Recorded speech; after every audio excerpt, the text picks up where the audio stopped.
Imagine what it'd be like if we were really curious about each other. Hello, and welcome to another episode of Relational Spirituality, the weekly podcast of largerstory.com, the podcast that sees all relationships as spiritual and all spiritual formation as relational. Now, here's your host for this week, Crabb.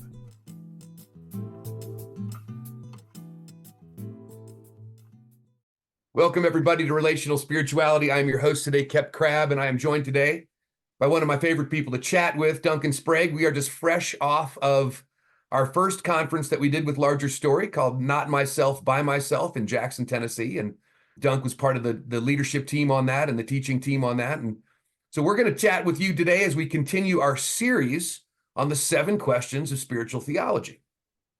And just to recap real quickly, the 7 questions, and they really are in a specific order. There's a few questions maybe in there that you could probably change around a little bit in terms of their order, but I think they're in an order for a reason. The first one that we covered in January is, who is God? The second one, what is God up to? And that's where we're finishing up today. And then we're going to be working into, who are we? The fourth question, what's gone wrong? The fifth question, what has God done about what's gone wrong? What's our problem? I guess it's the sixth question, how is God's Spirit moving today? And the last question is, how do we join the Spirit's movement? So today we're going to recap a little bit of what is God up to as we finish this next month and as we move into the month of March and we talk about who are we. So Dunk, that's what we're going to be chatting with these people today about. Thanks for joining me today, bro. My pleasure to be with you again, Kep. It's always a joy. I hope the swords aren't too distracting for people behind you there with your Game of Thrones or your Tolkien stuff. Yeah. But we'll work past that for sure. So as we start to talk about, I talked a few weeks ago with James, my good buddy James, on what is God up to? And we had a great conversation. What would you say, just as we're starting to move into who we are and finishing up with what is God up to? And of course, not finishing up with it, because I think that bleeds into everything that goes through each question. But what would you say about that question, man? The fact that you mentioned my swords in the background makes me think automatically in the fact that God is a storyteller. Yeah. Who is he? What is he? What is God up to right now? He is in a long process of telling the most epic story ever known to man. That's why I love the Tolkien stuff behind me, because it reminds me, it immerses me in a story. So when I come into my office every day, I'm immersed into the story of The Lord of the Rings, the trilogy there. My dad was a literature professor, so I was surrounded by books growing up. Stories were part of how we did life. And what I tapped in later when I became a Christian was the fact that God himself is the master storyteller. And that is what I think largely God is telling this larger story, which is apropos for this podcast, but also what God has called us to. But it is a story where he is telling his glory, about his glory. Oftentimes when I tell my smaller story, it's about my glory, my accomplishments, my this and that. And I remember Larry saying that God does not exist to tell our story. We exist to tell his story. Amen. So what is God up to?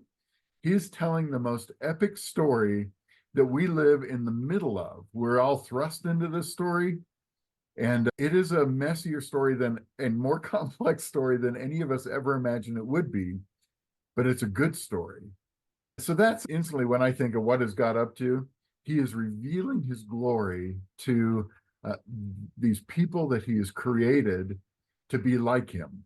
Yep. And that's part of his story. And then the question too, then, that kind of follows that is, what are the opportunities that we have? Because we play a role in that. And so that really bleeds into now, who are we? Yeah. And what are we doing as we're part of this larger story? Yeah. We always refer to our stories as the smaller stories. Yeah. And how do they fit into God's larger story?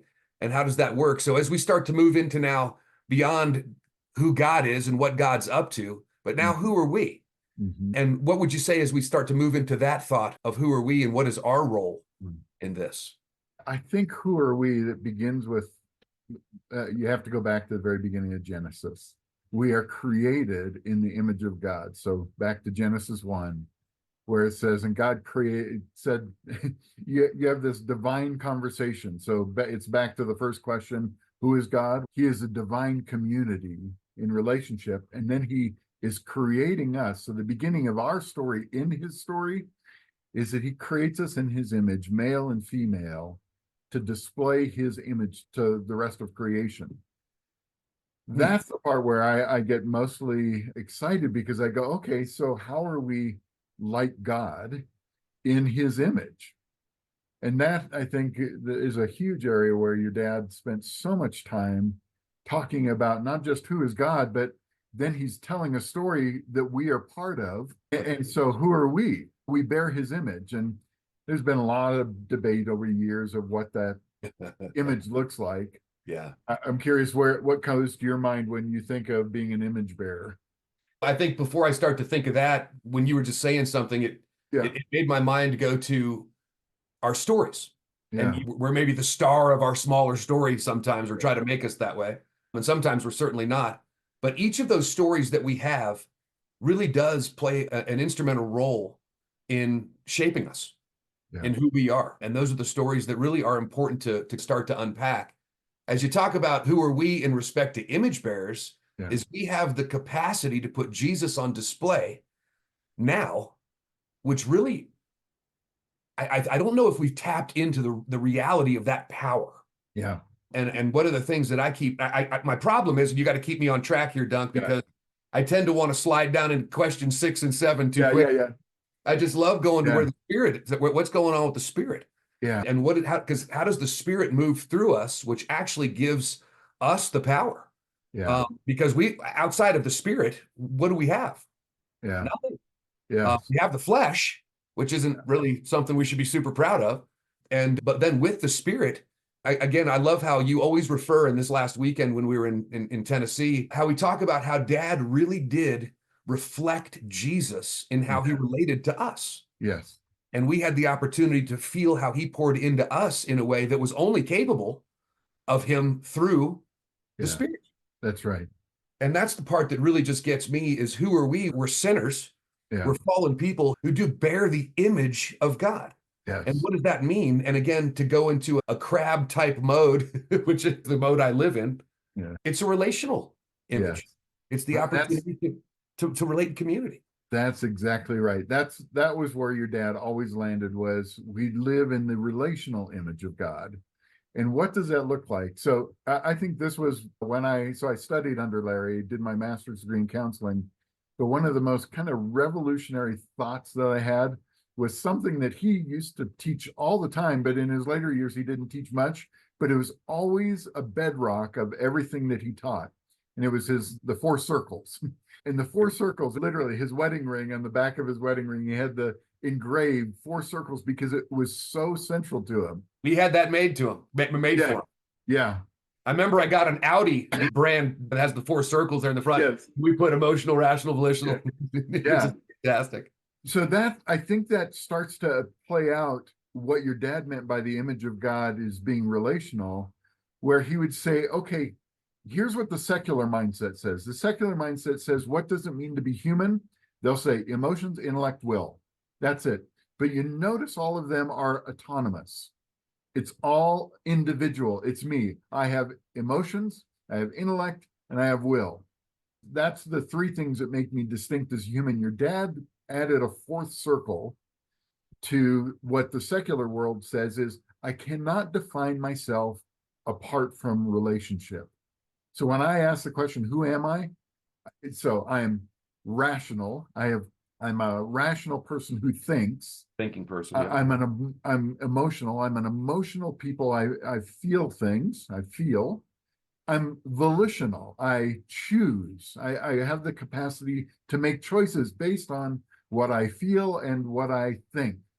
And the other, so one of the things that I have often thought of is below the waterline. This is Larry's iceberg illustration. Above the waterline, we can't see what people are feeling and thinking. We can see choices they're making. And we also can see some of the ways they're relating and the ways that they relate. Below the waterline, no, that's where beliefs and choices are formed. Feelings and thinking merge together to come to the surface like an iceberg. Only 10% of the iceberg is exposed. 90% of the person is buried beneath the surface.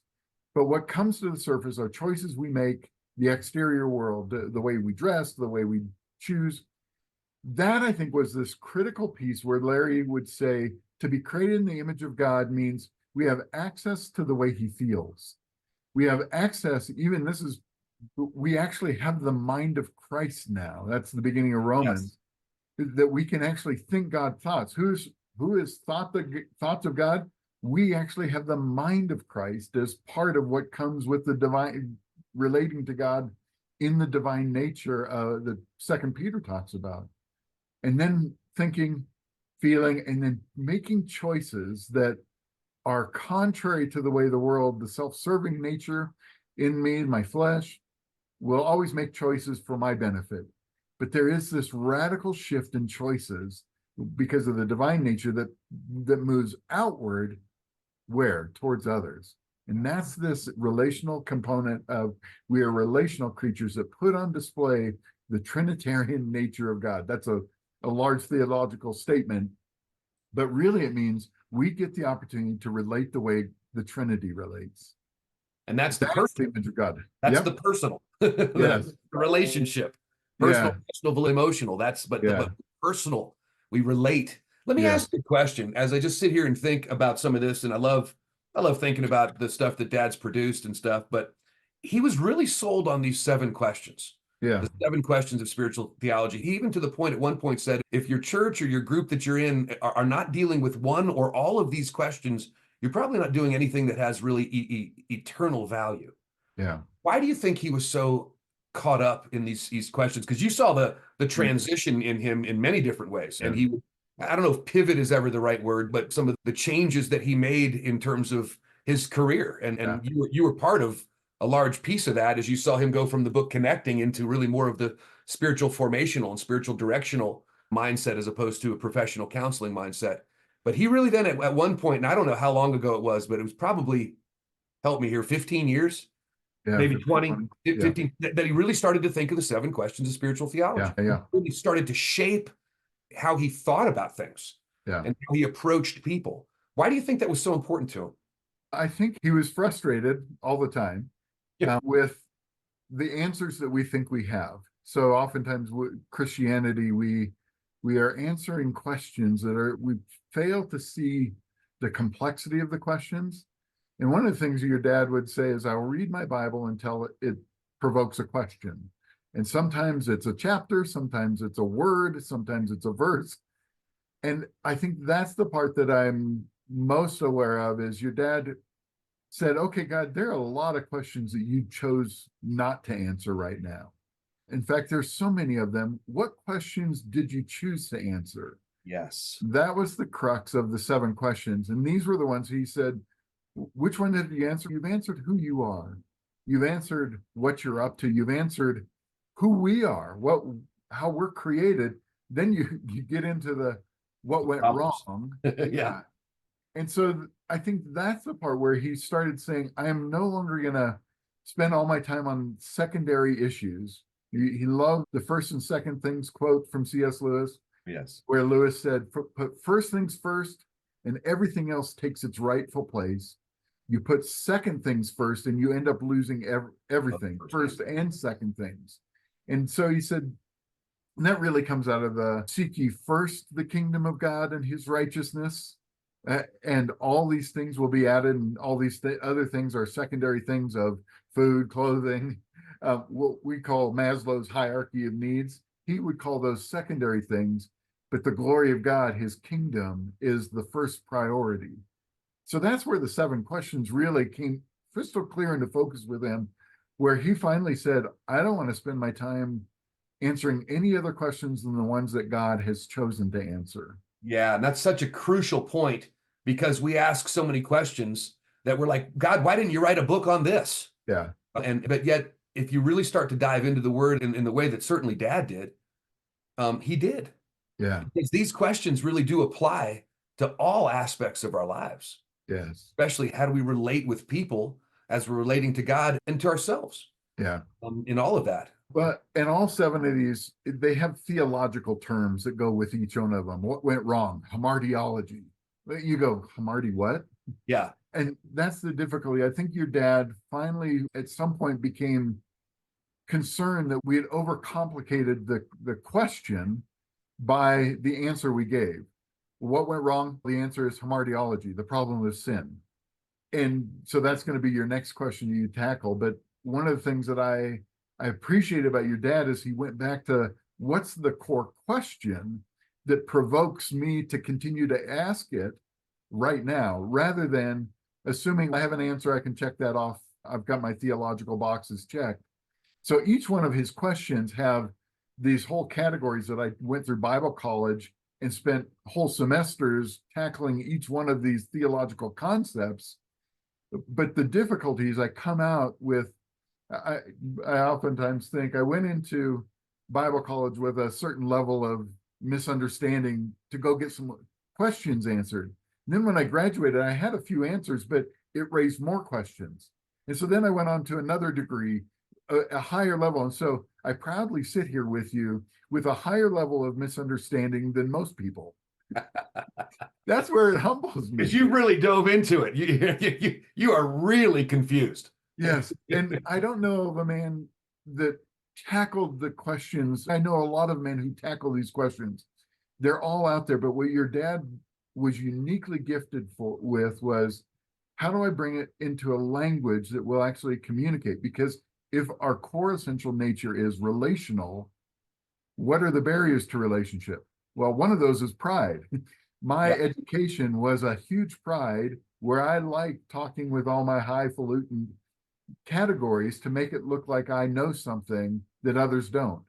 What your dad would oftentimes do is let me ask the hard question that will launch me into the whole realm that professionals are spending all their time in. And your dad would read those, but then he would try to bring it back to where he could dialogue in any conversation. He really did want to try to bring some of that simplicity to it, but yet as we were really striving to reach for the top shelf. That's right. I mean, one of Dad's biggest terms, or biggest, I don't know if it's the right word, but a term that he used a lot was good enough Christianity. Yeah. And that's where you're really reaching for the bottom shelf. Yeah. And no, we don't want the dog food on the bottom shelf. We want the filet mignon on the top shelf. And getting to that top shelf is messy. Yeah. It's mysterious. It's confusing. But you start to look at life for what it really is. And this has been some of the things that we've talked about in our group is this world is not set up to work. Yeah. And so then when you ask the question of who are we? Well, we're people that are sitting in the middle of a world that we're trying to make work and it doesn't do it. That's right. No matter what. I think of just little organizations that have tensions.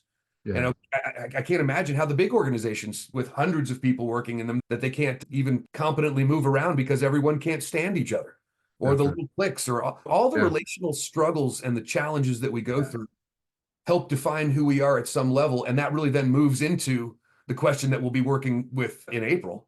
Yeah. With the hamartiology question. Yeah. What has gone wrong? Yeah. So before you can get to what went wrong, you have to go back a step and go, okay, God, what was your original image supposed to look like? And so this is where I love the progress. I'm going to draw this out for you so you can see it. You have the Father. I'm going to write and talk at the same time. You have this picture of the Father, and then you have this picture of the Son. And all this is question number one, Father and Son. And then in between you have the Spirit of love. And this is what I'm sorry, I can't do, I'm such a man. I love our sophisticated graphics here with, but this is the image of God. You have a Father who is radically centered. The love that's in the Father moves towards the Son, but there is a love between them that is the Spirit of God. So much, a love that's so palpable that it's actually a person itself.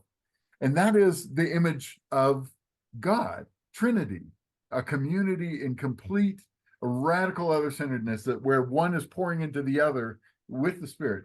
So when he created us, what does he create? He creates a man. Okay, there you go. It looks similar. Yep. Creates a woman.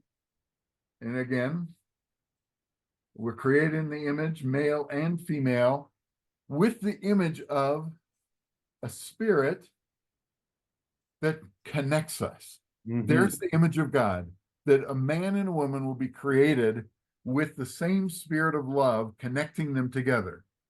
And that is the image of God, where they're full emotions, they're full thinking, they're full. When Jesus, or when Adam sees Eve, he says, "Whoa, I have now seen flesh of my flesh and bone of my bone." He is caught up in wonder over, I now have a companion, someone who is like me that I can pour myself into. And then what you'll get into next time with your next question is what went wrong. It came with a single statement. Are you sure? Right. Are you sure that God is good? And that's all it took to get us off track. And all of a sudden, where we were radically other-centered, like the nature of the Trinity, then all of a sudden, man and woman become self-aware. And do this again, my really fancy graphics. We become Yeah. Pour into ingrown. yourself. Yeah. And all of a sudden, In on ourselves. the spirit is no longer connecting us. We live, your dad used to use the phrase that man and woman, when they get married, it's like a tick on a dog relationship. The problem is that there are two ticks and no dog, because we go into relationship to suck the life out of it now. Give me. Yeah, Augustine said, it's not that we stopped loving. We oftentimes think the fall was when we started hating. But he says it's not that we stopped loving, it's that we started loving ourselves as our first love. Yeah. Not loving the other that's with us, not loving God. And that's where the rest of these questions start to fall in line with what went wrong. Okay, what's God done for that? What's God's ultimate goal? His ultimate goal is the exact same thing, the image of God, where you have a bride and a groom connected by the spirit of love. It's the same image from the very beginning of Genesis, a man and a woman created to display the image of God. And then what do we have for eternity? Well, we often make a big deal about there's no more marriage in heaven. Why? Because there's one wedding. When we gather together, there's a wedding feast where the groom, Jesus, and the bride come together with the Spirit of Christ, that the Spirit of God, the Holy Spirit, uniting them in perfect union for all of eternity. It's the same story that has this messy middle. I loved your grandpa used to say this, that the Bible is a love story that begins with a divorce. Yeah. So there Leads is to Jesus. there is this messy middle now that you and I live in, so that you're going to be tackling on the next question is what went wrong? What was right, we get a hint of in the beginning of our Bibles, the first couple chapters, and the very last chapter. Everything else in the middle is a mess. Yeah, it's it. I just love chatting with you, Dunk. These are always such fun conversations, man. And so as I think about the question, we're sinners who are in need of a savior. Yes. In need of the cross, in need of the blood. Yeah. And to understand that, and then the opportunity that we have because of that. Yeah. Because of the spirit in us. And that moves us into the next question is what has gone wrong? Yeah. Because obviously something's gone wrong. This world is not set up to work anymore. Yeah. Rust and moths and age and everything else that comes into what we have. And it's so easy to set your sights on this world. Yeah. And how do you keep your eyes off of this and really put your eyes on that next world? Because this is really, again, to use a C.S. Lewis quote, these are the Shadowlands. Yes. And I love, oftentimes when I've taught the 4 circles of what, and then what goes wrong, I've stood up in front of a crowd and I've had 4 eggs, and I'll put an E on one for emotional, R for rational, a V for volitional, and a P for personal. We're relational. And I'll take all those eggs and I go, these are who we are. And then I will do the old English nursery rhyme. Yeah. Humpty Dumpty sat on a wall. Humpty Dumpty had a great fall. And all the king's horses and all the king's men couldn't put Humpty together. In other words, all the strength of men, the king's horses, and all the king's men, the wisdom of humanity, they couldn't put Humpty Dumpty together again. So I'll take them and I'll have a bowl and I'll drop them in, and and they'll just break. And that's the part that Larry tackled so well is he says, the way we feel is always backwards. The way we think is always about me first. The ways that we choose is always what benefits me. And he would say oftentimes, what comes naturally to me, my nature, the broken nature of the flesh, is that I live for my own well-being at any cost to you. I don't care how much this costs you, as long as I'm taken care of, that's it. But he says the radical nature of God was, I live, God's nature, this radical other-centeredness of God is, I live for your well-being at any expense to me. Myself. Yeah. To me. And that's what a radical shift in the ways that I think, I feel, the opportunities I look for, and the ways that I look for a connection to relate. And that can only happen supernaturally. That's right. Because how does the Trinity relate supernaturally? They're relationally intimate, they're radically other-centered, and they're passionately self-giving all the time. That's the way he created us to live. That's the image of God in us. But what ended up happening when the fall came, there was this sense of we became relationally disconnected. Yep. And we became radically self-centered, self-obsessed. Your dad used the phrase all the time is, instead of being God-obsessed, we became self-obsessed. And you don't have to learn self-obsession. Yes. We're born. We're That's born right. into self-obsession. Those are the and then it seems that society and culture nowadays is pouring on that self-esteem and self-reliance and all about you awareness and and it's you're reinforcing things that we don't really need to have reinforced, because these are things that we're pretty strong at. It's how do you love others with that same energy, and that can only happen through the power of the Spirit. That's right. And that's what's so exciting, and we're just starting to tap into that in a way that is just all glory to God. I'm just so excited for what's going on. I think that the Spirit's up to something, and he's doing something now in me, in you, the group that you and I get a chance to be a part of. I think there's something happening in that, because when two or more gather, when you come together in community with the attitude of allowing the Spirit to do his thing, something happens. That's right. And that's our role. And that's who we are. And it happens in the context of us sharing our stories together. So yes, if somebody were to sit on Zoom with us and watch the way we interact with each other, they'll go, they're just talking about their lives. Right. And all of a sudden, the Spirit of God alive in one person gets poured into another as they're struggling through whether it's adult children or cancer or you name the issue. And all of a sudden, we're so for you. Yes. We'll do anything on your behalf for you to see the glory of God in the midst of the complexity of life and all that's going wrong, believing in hope that the story is not off track.